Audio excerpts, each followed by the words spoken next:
બનાસકાંઠાના સાંસદ જ્ઞાનીબેન ઠાકોરે ઢોંગી ભુવાઓને ફરીથી ઘેરી લીધા। ઠાકોર સમાજના સંમેલનમાં સંબોધન કરતા જ્ઞાનીબેને સમાજમાંથી અંધશ્રદ્ધા દૂર કરવા આહવાન કર્યું। નામ લીધા વિના જ જ્ઞાનીબેને અરવિંદ ભુવાજીને પણ આંટીમાં લીધા।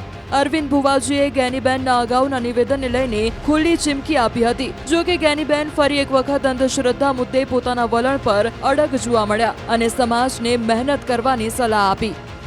રાયગઢથી હોય કે અહીંયા આપણા કર્મચારી મંડળના તમામ નોકરી કરતા આપણા જે તે વિભાગના અધિકારીઓ હોય તો પહેલી તારીખ હોય એટલે લક્ષ્મી માતા એમના ખાતામાં જતા જ રહે, કોઈ પૂછે કે ના પૂછે।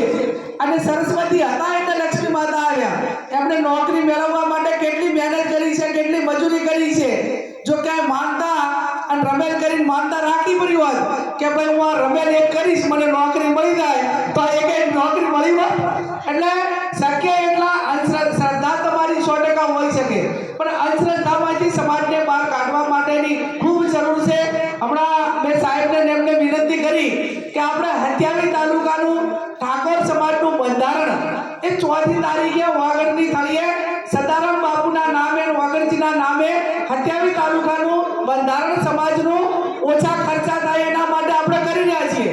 ચાહે લગ્ન પ્રસંગ હોય, મરણ પ્રસંગ હોય કે અન્ય રીત રિવાજો હોય, પણ જો આપણે સમાજ એ પાછું આ બાજુ બંધ કરાવશું અને પાછા મંદિરમાં રમેલિયામાં વળી ગયા તો આ બચાવેલું છે એ પાછું અહીંયા છે। એટલે એને પણ શક્ય હોય એટલું રોકવા માટેના પ્રયત્નો કરવા પડે। એનું કારણ કે વિજ્ઞાન યુગ છે, ટેકનોલોજીનો યુગ છે, 21મી સદી છે। જ્ઞાનીબેન ઠાકોરે વધુમાં દેશના સફળ દિગ્ગજોના ઉદાહરણો ટાંક્યા અને કહ્યું કે હસ્તીઓ એટલા માટે સફળ થઈ કેમ કે તેમણે મહેનત કરી। એમના પેઢી દર પેઢી જેટલા વડવાઓએ મજૂરી કરી હોય ત્યારે એ લોકો સ્ટેજે પહોંચ્યા હોય। એટલે કઠોર પરિશ્રમનો કોઈ વિકલ્પ નથી। ભગવાને ગીતામાં પણ કીધું છે કે ભાઈ તું કર્મ કર, ફળ મારે આપવાનું છે। જેટલું કર્મ કરશો, સારું કરશો તો સારું ભોગવશો અને ખરાબ કરશો તો ભગવાન કૃષ્ણએ કીધું છે કે ફળ જેણે જે કર્મ કર્યું હોય એ ભોગવવું પડે।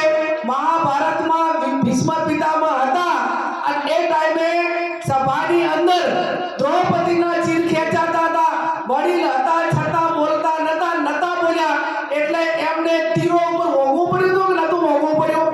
એમને પોતાને ભીષ્મ પિતાને પણ ભોગવવું પડ્યું હતું। એ આપણને મહાભારતનો દાખલો આપણને ઇતિહાસમાં અને અત્યારે આપણા ધર્મશાસ્ત્રોમાં અને પુરાણોમાં આપણે સૌ અનેક વખત આપીએ છીએ। એટલે જ્યારે કોઈ નાના મોટી પારિવારિક હોય, કોઈ હેરાનગતિ હોય, કોઈ આર્થિક હોય, કોઈ ધંધા હોય, ગમે એ હોય તો જેમાં જે છે એનું સોલ્યુશન જે એનો નિષ્ણાત હોય એના આગળ કરાવવું પડે।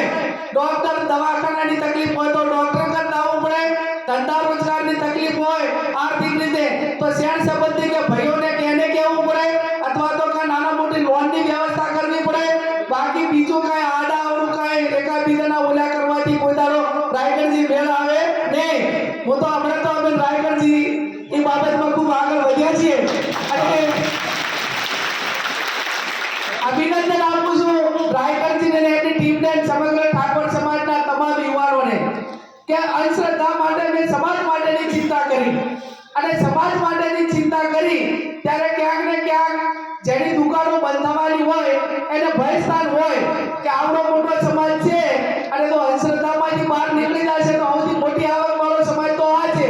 અને છતાં પણ સમાજે આખા ગુજરાતના ઠાકોર સમાજે યુવાનોએ મીડિયામાં એમ કીધું કે ભાઈ જ્ઞાનીબેને તો અમારા સમાજ માટે કીધું છે એટલે બીજાએ કોઈ આને બધું પાઘડી પહેરવી નહીં અને અમારા સમાજ માટે કીધું છે એટલે જ્ઞાનીબેન અમારા